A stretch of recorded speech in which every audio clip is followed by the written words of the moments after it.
Ben ça, c'est genre moi puis Corinne. All right. Okay, so... Okay, guys, we're about to start in a few minutes.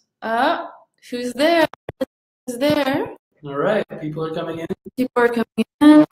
Awesome, great, cool. It's working. It's working. We're on. So we had some technical difficulties, but the show must go on. So we changed location.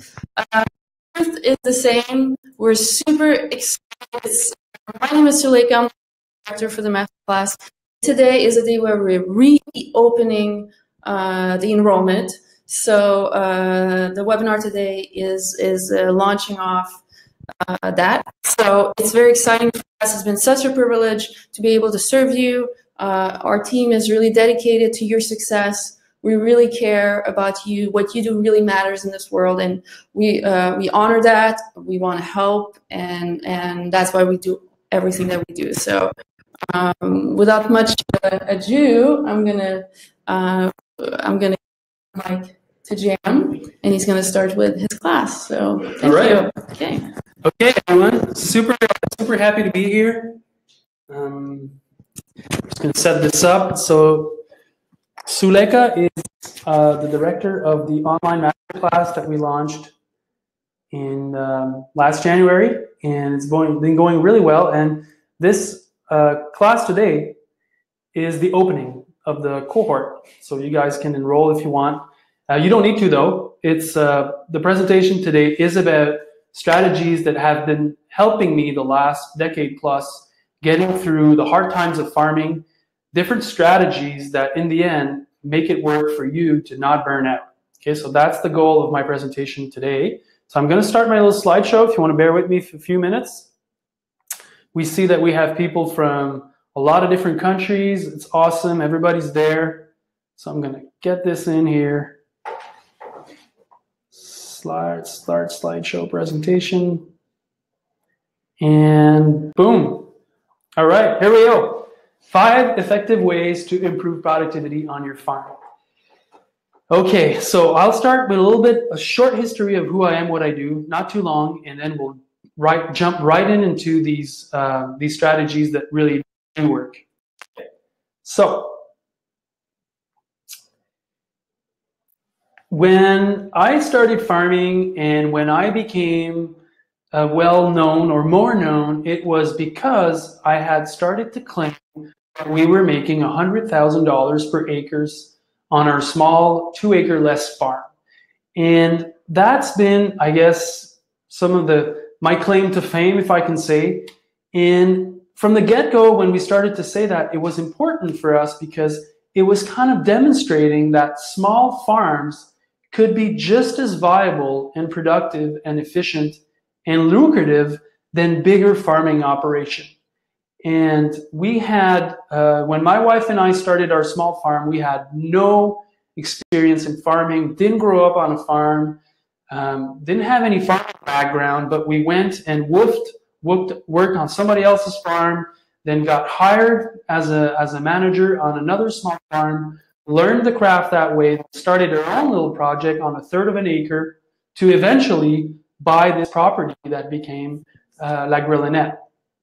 And through all of that, the model that really inspired us was small farms in Europe and what we had seen in Cuba. And the whole goal was to create an agro system that was productive and efficient. So from there, through all of these years farming, we started that farm in 2004. A lot of the tools and the strategies have been really helpful for us figuring out the best way how to do this to make our life easier in the garden. And so a lot of the tools and equipment we got originally from Johnny's Selected Seed in Maine and the help of Elliot Coleman and all of these influential people that were there before us. And now there's a second wave or even a third wave of tool builders that are coming out with awesome tools that are really making our life easier on the farm. So good tools are a big part of the success that we have on the farm, and I devote myself a lot to that. So tarps have been huge for us, and all of these hand seeders, hoes, and now we're coming up with all sorts of new crazy tools, double wheel hose with discs and flex time weeders and all of this. So these tools have been a big part of our success. The other part of our farming component that is always important to understand is the bio-intensive aspect of the farm. So the backbone of our farming operation is that we run on permanent systems, and that is one of the big reasons why we don't need tractors. Are really useful plowing, for digging, for shaping soil, but if you don't need to do that because you're adopting a permanent bed strategy, then the horsepower of the tractor is not required or necessary. The tractors in most small farm system is also good and used because it is the weeding implement that is being pulled by the tractor, and then the spacing of the crop gets determined by the weeding implement. So in an intensive system, we're not cultivating with tractors, and we're spacing as closely together as we can to get more yield, to get a canopy, and get a better environment for all the microbial life that's in the soil, more moisture, shading out the weeds, and a lot of efficiency because everything is closer together. All of this starts with the root systems and having amazing soil structure.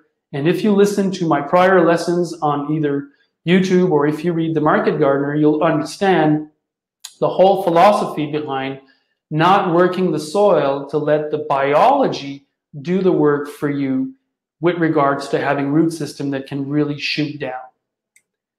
Another part of my farming system I think is really important and that was really inspirational for us when we started was the whole design of the small farm. So when I started, I was really into permaculture, read a lot about that, and I was really inspired to make design in the gardens. And so that's the drawing that we made of our farm. The way it's laid out, it's really efficient. It minimizes foot circulation to the max because the warehouse is in the middle.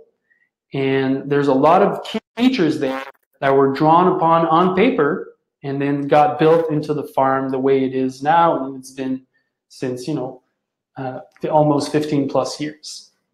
So all of this to show and tell the story of a farm not needing to be big to be productive and efficient.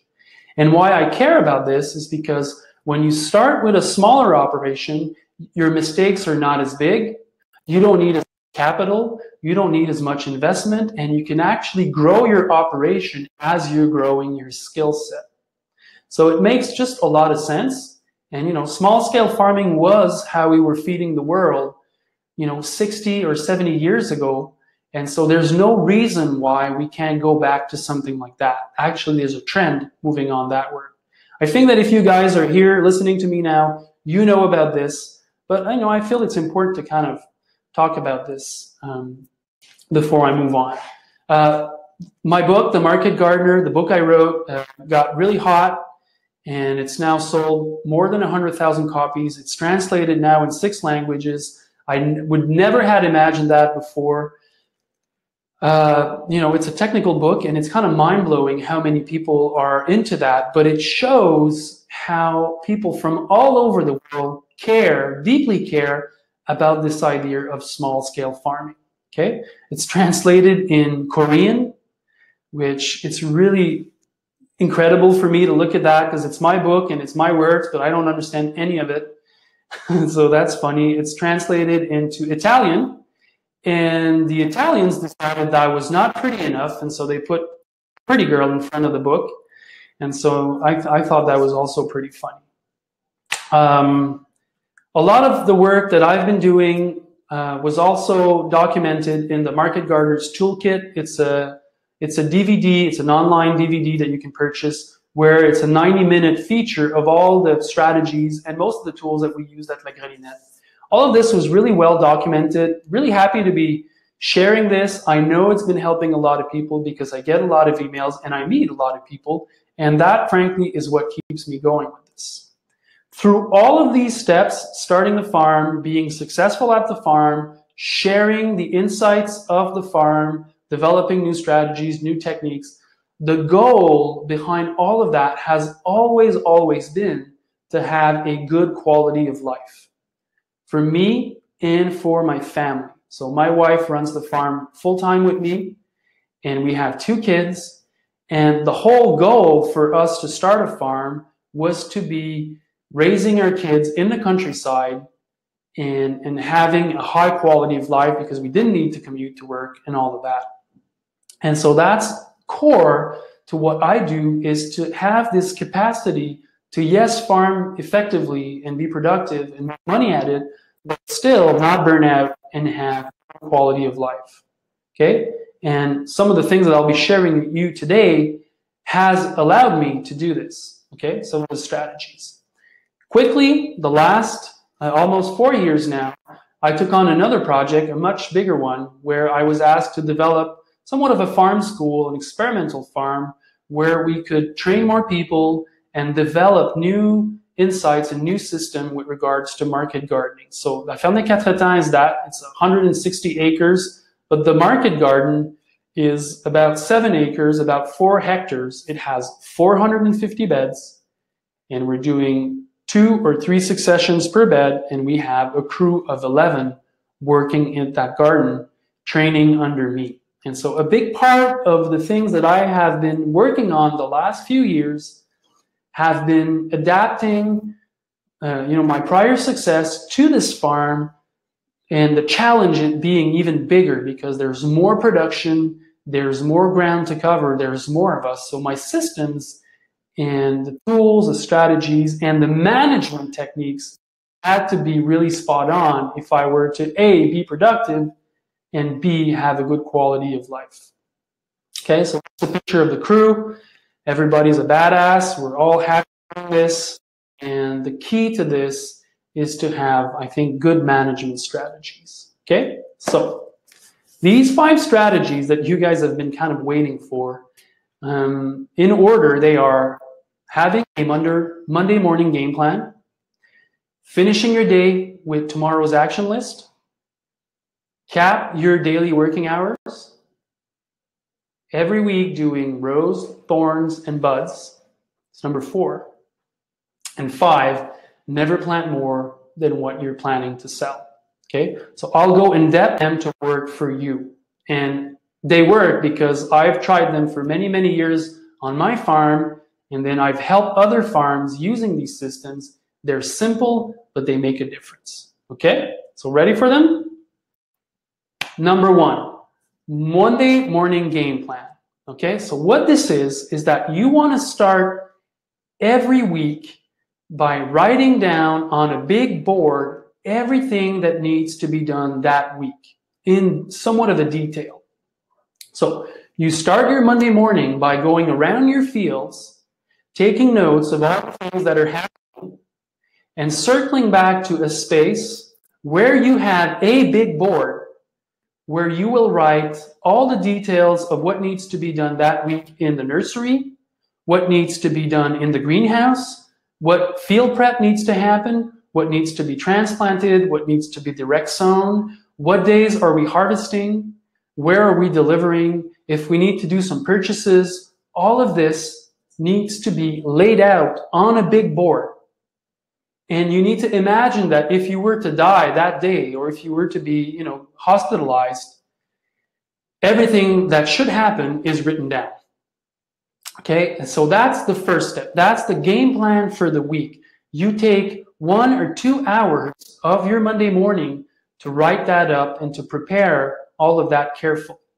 Meanwhile, the rest of your crew or your co-workers can be working on other stuff, but you as the main grower, you're taking the time to do this. Okay, then the second step is to invite your crew and co-worker after lunch and visit with them each of the point of the game plan with them. Okay, so going through the motions, this needs to be done, this needs to be done, this needs to be done, this needs to be done. And the reason why you do this is twofold. First, you want to include your staff with the big picture of what's going on this week. For some reason, by doing this, it gives them somewhat of a clarity and it's inclusive to them.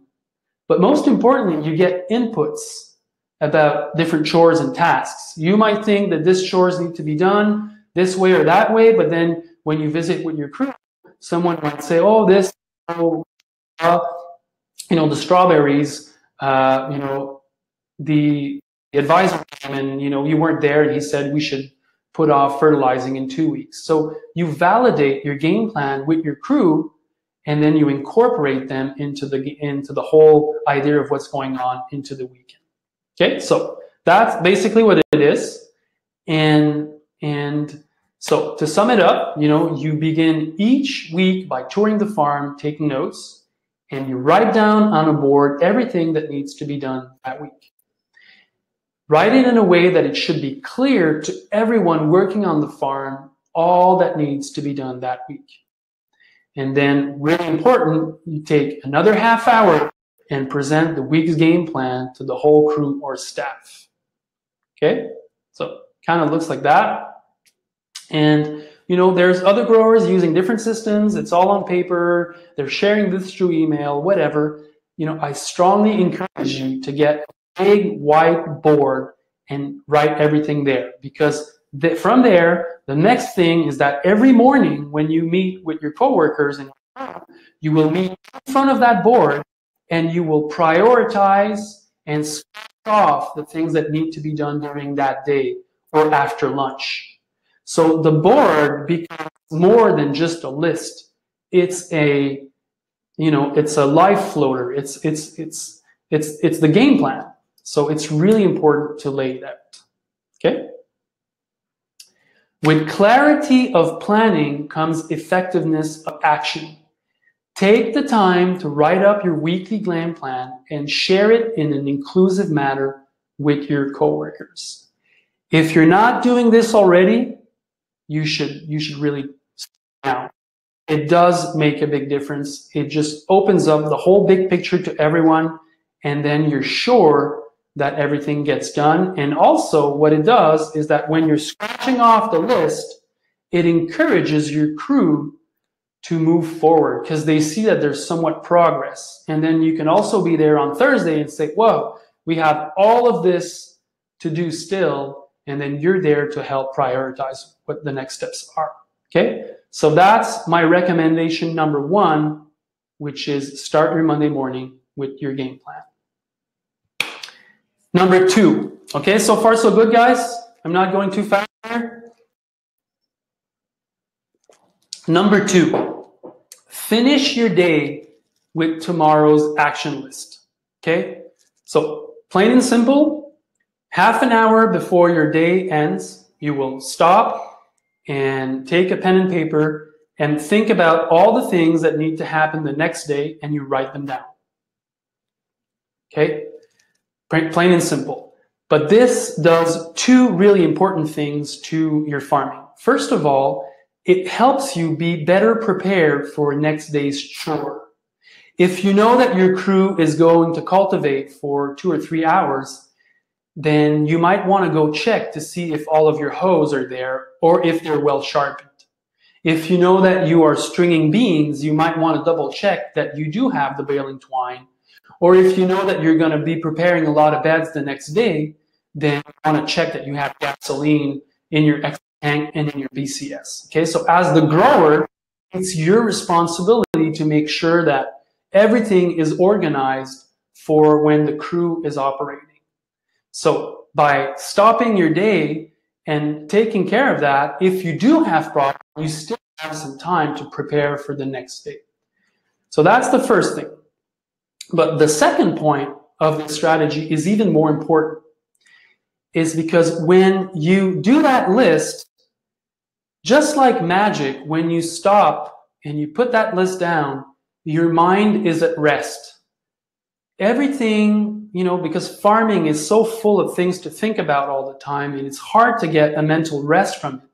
But when you take the time to sit down and write the list for what tomorrow needs to be done, it's like if your mind feels safe about how it's organized, and then you can kind of move on to something else. Move on to your family, move on with your life, move on with your night. Your next day is prepared because you wrote down all the things that needed to happen. It's kind of like I would say, kind of like magic. Okay? So To recap, this writing down tomorrow's action plan in a list helps you be prepared for tomorrow's work. And when your list is done and all is ready for tomorrow, your work is done. You can leave your work on the farm and go do something else. Your mind will now relax knowing that everything is dealt with. Okay? And this, again, I've told you this, these are simple strategies, but they work immensely. If you take the routine of finishing all of your days by writing tomorrow's list, you will see your productivity go up, and you will see your clarity of mind and your overall joy of farming go up also. Okay? Your list, make a list of that. True. Whenever you get panicked because there's too many things going on, sit down, make a list, and you'll feel so much better. Okay? So finish your day's work with tomorrow's action list and see for yourself how it works. And it does work. I guarantee that. Cool? You guys good with that? Okay, so we're moving on. So that's another strategy. That was number 2. Okay? Number 3. That's the one that most people have the most struggle imagining that this is possible. And I think this is one of the most powerful one, and it really works. You need to cap your daily working hours. Okay? My friend Blanchard explains it really well in the Farmer to Farmer podcast. I heard him compare the farm to a 2-year-old, always needing, energy from you, requiring your attention, always screaming and kicking. It wants you. And it's kind of like, whew. And how to get a break from that is really hard because, farming does require so many things to get done in one single day, in one single week. The trick to really be able to do everything and not feel overwhelmed is to determine a time when you start working on the farm and when you stop working on the farm. So it can be, from 5 in the morning to 4, or, have a nap in the afternoon. It could be from 6 to 5. It could be to 8 to 6. It could be whatever. But you need to determine what is the start time and what is the stop time. And you need to commit to that regardless of the events of the day. Your day will stop at 5:30. And when you commit to that, and obviously there might be exceptions to that when, extraordinary events happen, but it's really important to stick with the stop time. The reason why this works is because it shifts your priority management in a very time-efficient manner. You now know that you cannot go on forever and ever and ever fixing your tractor for 3 or 4 hours when you're supposed to be using it for disking or plowing. You need to prioritize your time and say, oh, I might call a repair guy and do something else in the meantime, or I might get a BCS because they don't, whatever. But it forces you to prioritize your task better and manage your time in that day. And by doing it that way, you'll learn to delegate some of the chores to some of your co-workers or crew, and you'll learn to simply drop some of the things that are perhaps taking a lot of time in your day and that are not necessarily essential. Okay? So that's the power of capping your daily working hours.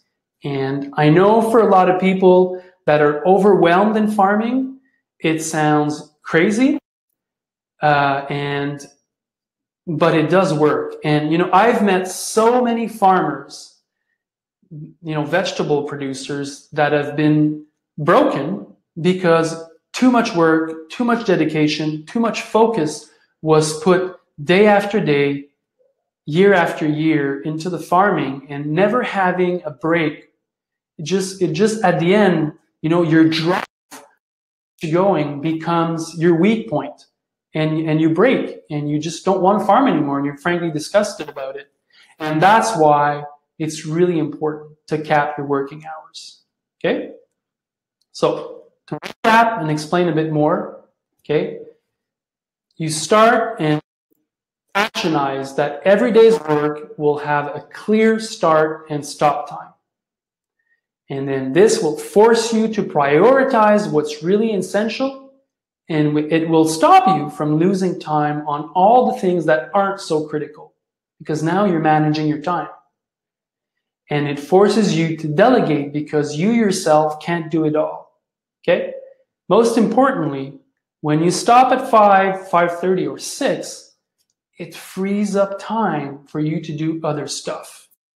I showed you a picture of my farm and my family, and part of the reason why we got into farming was because we wanted to have a good quality of life, and we wanted to raise our kids in the countryside and you know, have this experience where we're sharing nature in our household with them. But if you're working 40 hours every day season, then you don't have time for your family, or you don't have time for your friends, or you don't have time for anything else. And that's how you burn out in farming. So 5 o'clock, 5:30, you're off, boom. Go have a ride with your kids, a bike ride. You know, if you're starting at 8, 7 o'clock, you can do a yoga session, you can go for a run. Why not? You know, it doesn't need to be farming full on all the time, always. Actually, it needs not to be that if it's going to be sustainable. Okay? That's one of the things that I've learned through all of these years doing it. And always remember this, okay? The way you go about your day is, of course, how you live your life. So ask yourself this question. Is farming the way you're doing it now how you want to live your life? If not, make the changes now and cap your working hours. I guarantee you will get more done in less time. Try it, it works. Okay?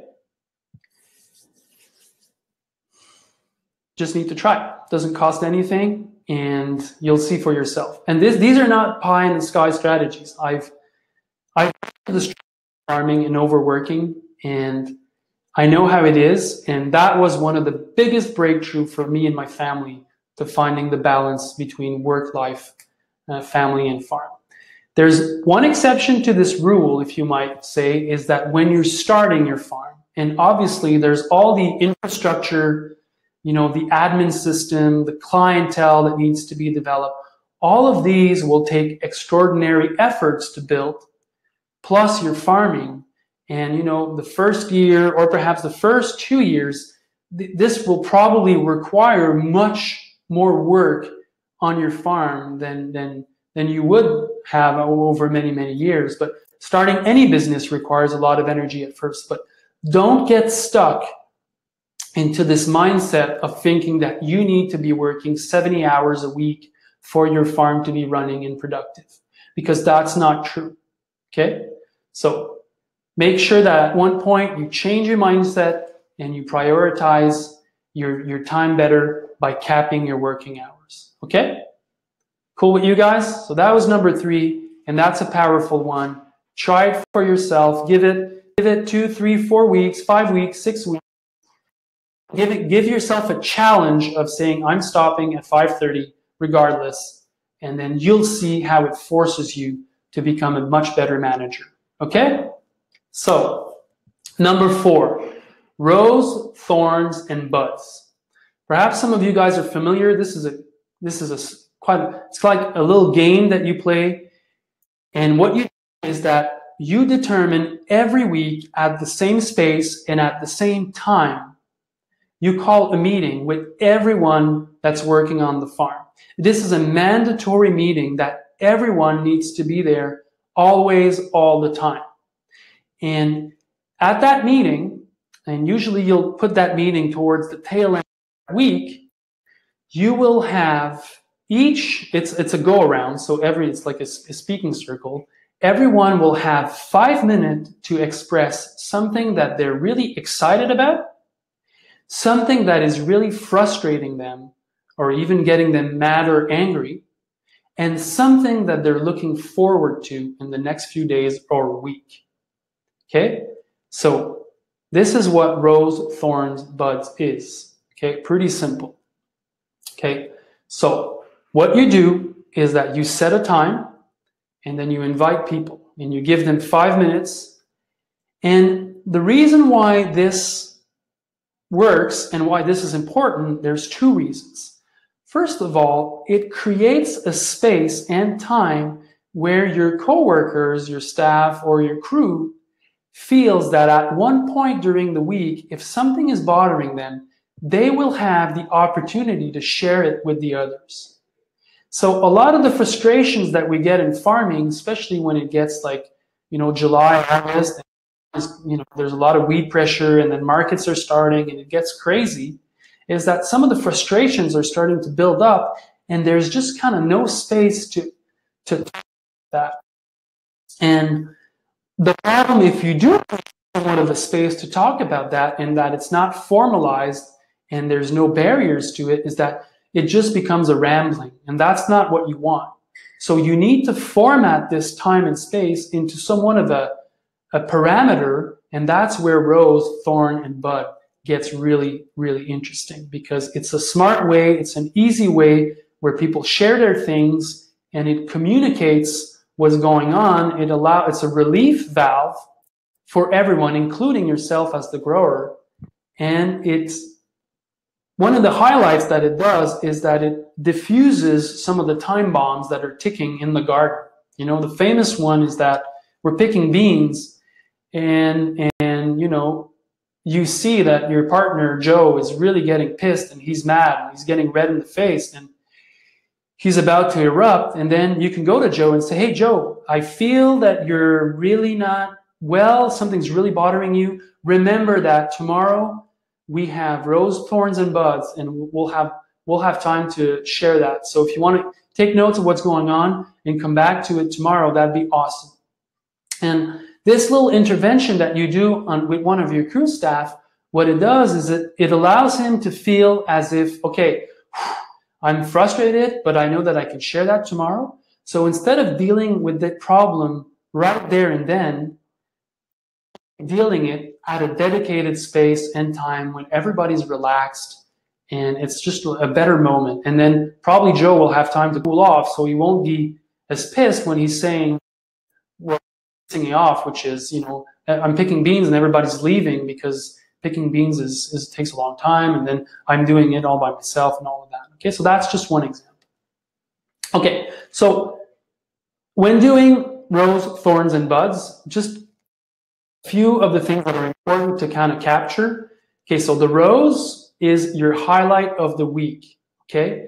And you need to make the parameter for you and your staff and your coworkers to use the importance of words of feelings, okay? So why this feeling? It's very important that the rose, buds, and thorns are feelings, and then they are followed by an explanation of why that feeling. This is very important, and it's very easy. Okay, so it was really cool to pick the beans all together this week because we were all there together. It went super fast. We had a good time too. JM's jokes are really funny, blah, blah, blah. So that's somebody's rose of the week. They had a good time picking beans, and that's what they wanted to share with the crew. Okay? So now that person moves into the thorn, okay? And the thorn, again, is something that is making you not so happy, frustrated, or even mad, okay? And it's okay to talk about these things. There needs to be a space where this can be communicated, because, we would be foolish to think that we don't get pissed or mad or frustrated or angry on farms. We do all the time.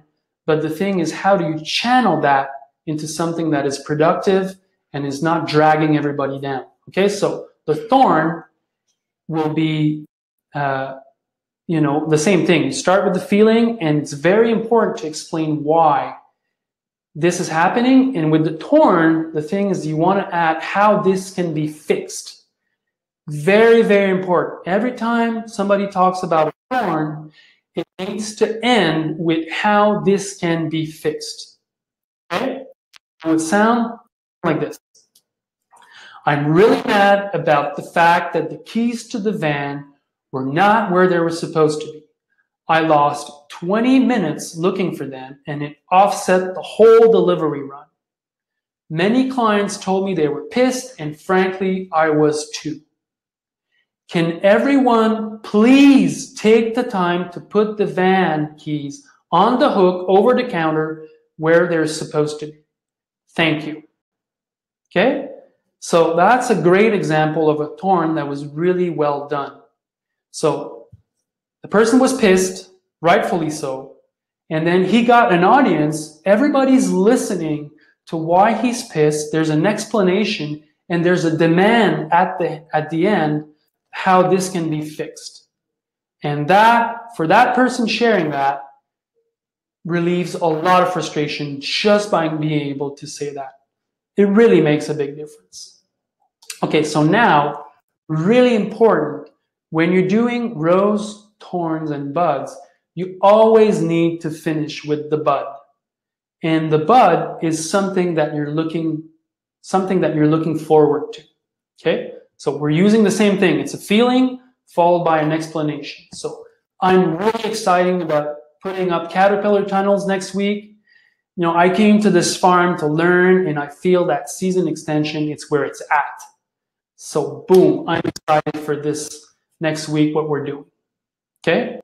And that is kind of the healing balm that you're putting on the thorn. That's what the bud is. So you start with something positive, then you move on to something less positive, and then you finish with something that is exciting, and then passing on the mic to somebody else of the crew. Okay, so this is the way you do it, and these are the steps. Okay, so recap the benefits of using rows, thorn, and boards. It empowers the worker on your farm. It makes them feel that they are heard and that their input matters on the overall functioning of the farm. And you know what? It truly, truly does. The farm is not just tools and equipment and plant. It's above all, relationships. And rows, thorns, and buds allows you to manage those personal relationships by minimizing the gossips and the emotional hijacks that can happen anytime in the garden. Okay? By appointing a specific time to discuss more emotional stuff, and I say minimize, because you'll always have emotional stuff happening on the farm. You better be well prepared for that. But at least if you create this space and time, you'll mitigate the nasty effect of having a time bomb being, exploding Thursday afternoon because of something that could have been managed much better. So, to recap, by creating a space and time, you mitigate having issues, and it really is a bottom-up approach to management, which I feel is the future of small-scale farming. Want to take some of the load off of your shoulder and also share with your coworkers some of your frustrations, your excitement, and some of your joy, because your crew, they want to know what's on your mind. So create that space for them to share this with you, and for you to share this with them. A couple of really important points if you want to be doing this, and you should be. So you need to create a safe zone. Rows, thorns, and bud will work much better if it's done always at the same space and at the same time. And you need to make it absolutely mandatory for everybody to be present, including yourself, obviously. Okay? The other important thing is that people should have 5 minutes max to say their 3 things.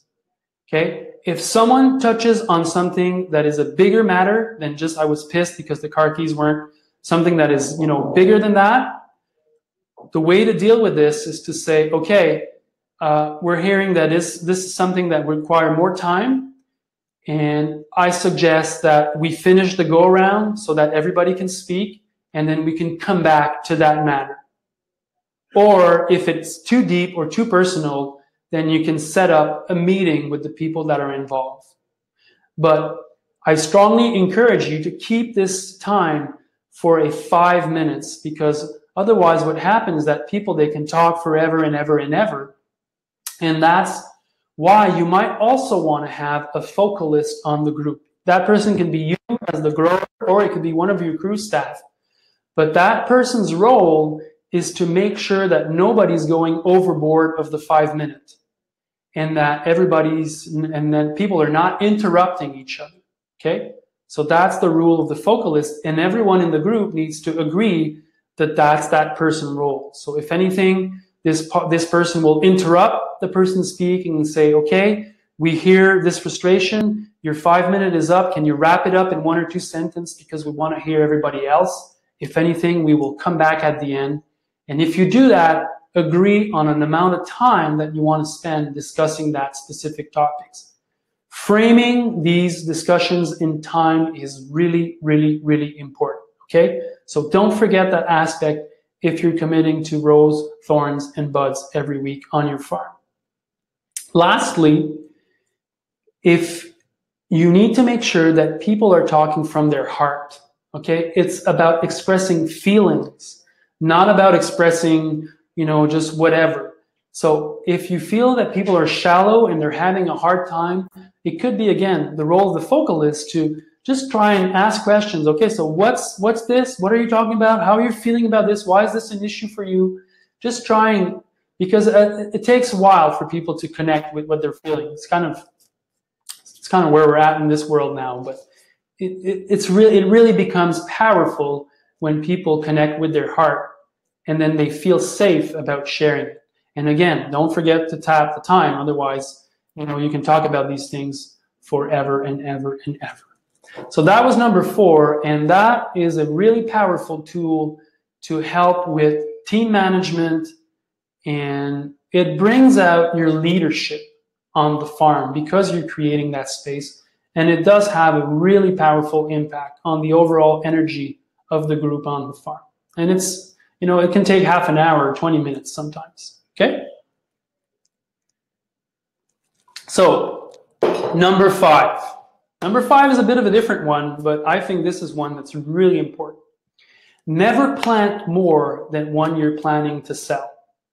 So a lot of growers, especially from growers that are well seasoned, they will plant 30 to 40% more crops than what they actually plan to sell in order to mitigate the problems that they'll have with water, stress, insect pressures, transplanting issues with certain seedlings, or, simply, drought, whatever, or, crops that are not cultivated at the right time, mismanagement. So they're planting more because they want to make sure that in the end they'll have enough to, fulfill their orders and make a sales that way.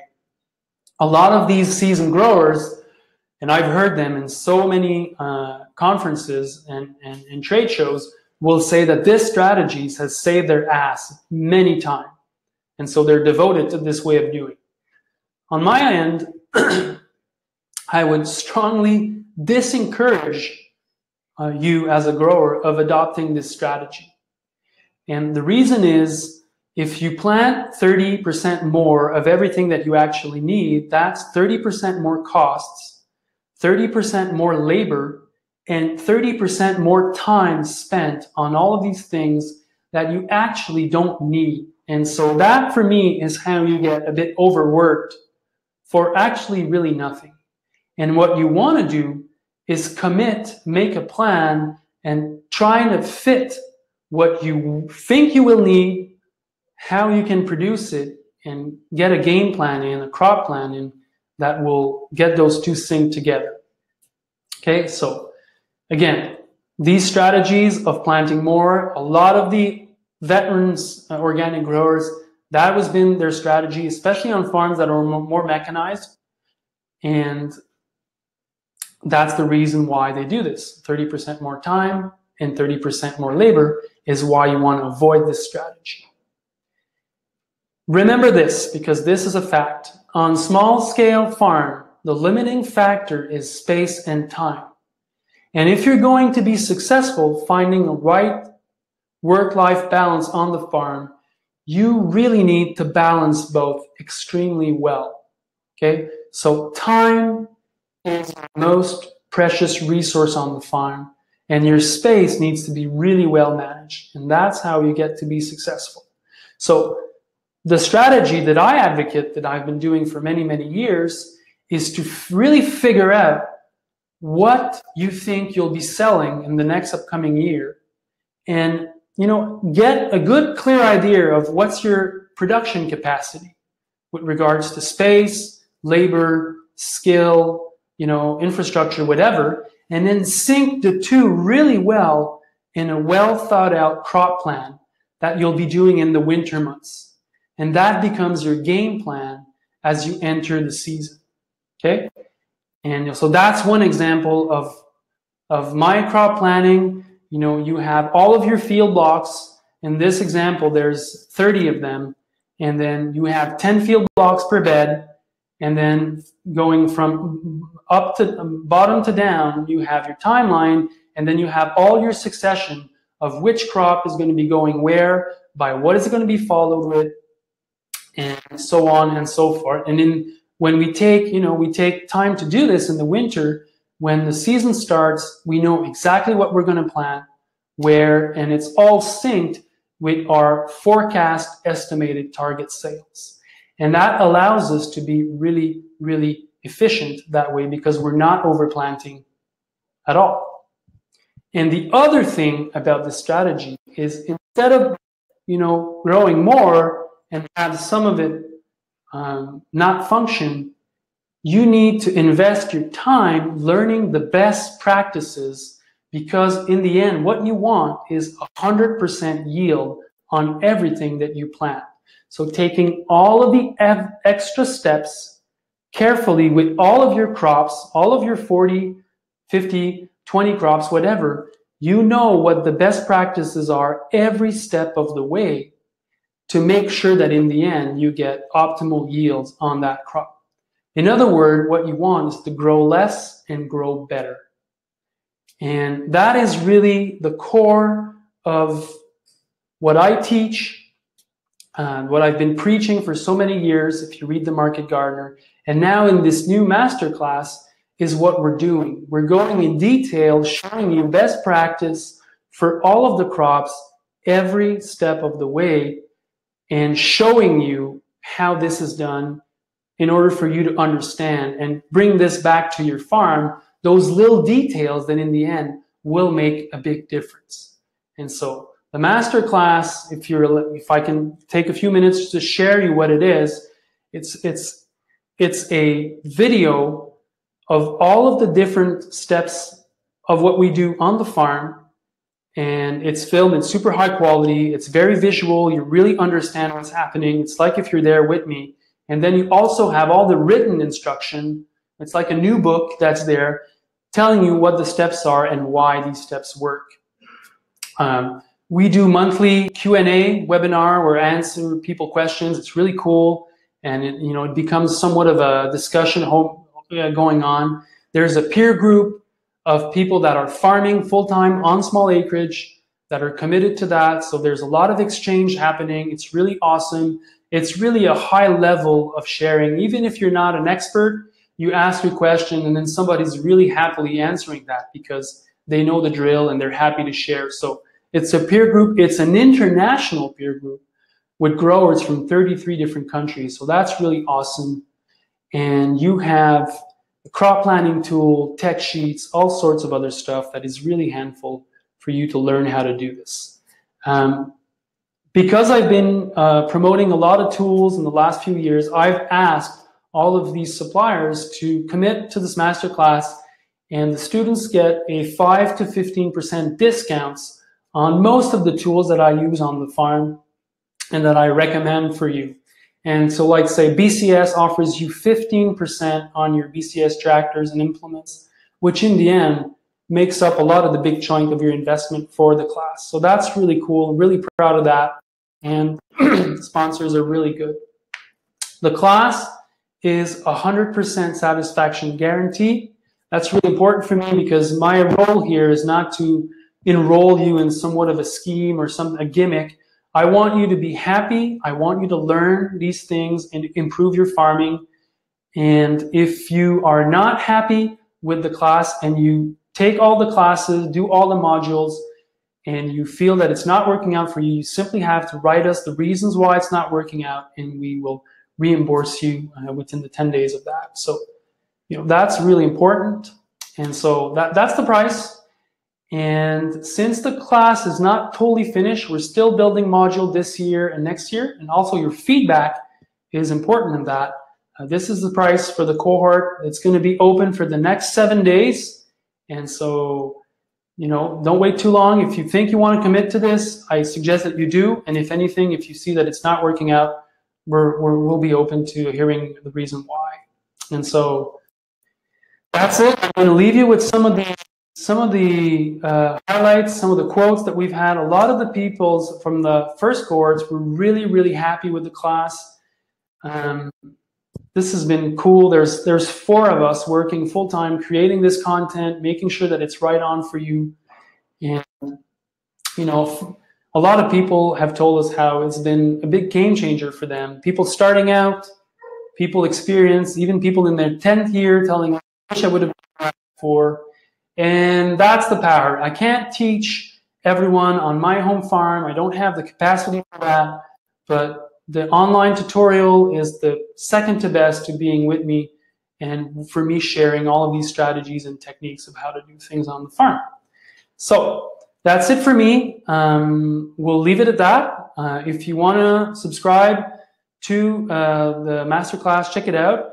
If not, it's all cool also. I want to thank you for being present in this live class. And hopefully, like I said, you'll get at least one thing out of this that will help you in your farming, because in the end, that's what we want.